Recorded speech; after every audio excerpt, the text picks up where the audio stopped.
נדב המאמן ג'ו-ג'יטסו נתן לנו שיעורי בית. אתה זוכר מה הם היו? כן. רוצה שנתרגל קצת? אוקיי. יאללה, מגניב. מה היה התרגיל הראשון? אבל עם רגל אחת. מעולה, אתה זוכר זה הלך? לא. אז אני אראה לך רגע. לוקחים רגל קדימה, נכנסים עם הראש, מפילים, מזיזים את הרגל ונכנסים לסייד. עכשיו אתה תעשה. מעולה. מצוין. שמה.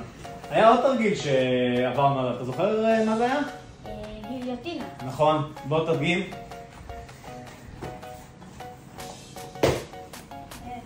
תופסים את היד של היריב כאן, עולים הכי גבוה שאפשר ותופסים לו את הראש, ואז מכניסים את היד ויורדים למטה. היה אימון טוב. נמשיך לתרגל את הדברים שנדב נתן לנו, כי זה ממש כיף. אז אם גם אתה אבא שרוצה לחזק את מערכת היחסים שלו עם הבן שלו, לחוות חוויה משותפת, יש לנו בדיוק את הדבר בשבילכם.